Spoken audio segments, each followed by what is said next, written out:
महाभारत की कहानियां आज भी प्रासंगिक हैं। महाभारत में भगवान श्री कृष्ण के द्वारा बोले गए अनमोल वचन आज भी लोगों के जीवन में लागू होते हैं। महाभारत को पंचम वेद कहा जाता है। अगर महाभारत में भगवान श्री कृष्ण के द्वारा बोले गए उक्तियों को अपने जीवन में आत्मसात कर लिया जाए तो जीवन सार्थक हो जाता है। आज यहां हम जानेंगे भगवान श्री कृष्ण के ऐसे ही 15 अनमोल वचनों को, तो उसे जरा ध्यान से पढ़ना और उनका जो सार हो उसे ग्रहण करना। कर्म का फल व्यक्ति को उसी तरह ढूंढ लेता है जैसे कोई बछड़ा सैकड़ों गायों के बीच अपनी मां को ढूंढ लेता है। आत्मा ना जन्म लेती है, न मरती है, ना ही इसे जलाया जा सकता है, ना ही इसे भिगोया जा सकता है। आत्मा अमर व अविनाशी है।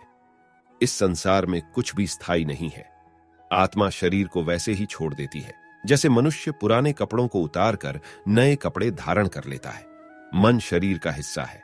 सुख दुख का एहसास करना आत्मा का नहीं, शरीर का काम है। मान अपमान, लाभ हानि, खुश होना, दुखी होना सब मन की शरारत है। जब यह संसार ही स्थायी नहीं है तो इस संसार की कोई वस्तु कैसे स्थायी हो सकती है। मैं सभी जीवों में विद्यमान हूं। मैं चींटी में भी विद्यमान हूं और हाथी में भी विद्यमान हूं। सारे रिश्ते नश्वर हैं और केवल शरीर से जुड़े हुए हैं। जैसे ही व्यक्ति की मृत्यु हो जाती है, आत्मा शरीर को छोड़ देती है। आत्मा का शरीर से जुड़े रिश्तों से कोई नाता नहीं रह जाता है। मेरे भी कई जन्म हो चुके हैं, तुम्हारे भी कई जन्म हो चुके हैं। ना तो मेरा आखिरी जन्म है और ना यह तुम्हारा आखिरी जन्म है। वर्तमान परिस्थिति में जो तुम्हारा कर्तव्य है वही तुम्हारा धर्म है। धर्म व्यक्तिगत होता है। मैं किसी के भाग्य का निर्माण नहीं करता, ना ही किसी के कर्म फल में दखल देता हूं।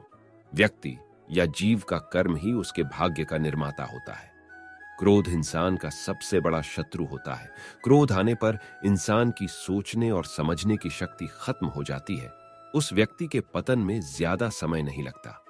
व्यक्ति कर्म करने से कभी छुटकारा नहीं पा सकता है। इसलिए तुम्हें हमेशा कर्म करते रहना चाहिए, क्योंकि कर्म के बिना तुम्हारे शरीर का निर्वाह भी नहीं हो सकता है। परिवर्तन ही संसार में स्थायी है, इसलिए परिवर्तन से नहीं घबराना चाहिए। मन को नियंत्रण में रखना किसी घोड़े के नवजात शिशु को नियंत्रण में रखने जितना कठिन है। दोस्तों, उम्मीद करता हूं ये महाभारत के अनमोल वचन आपको पसंद आए होंगे। हम आपके लिए और भी अच्छे विचारों की खोज करते हैं, तो मिलते हैं फिर एक यूनिक लेसन के साथ। तो ऐसे ही विचार सुनने के लिए आज ही चैनल को लाइक और सब्सक्राइब करें।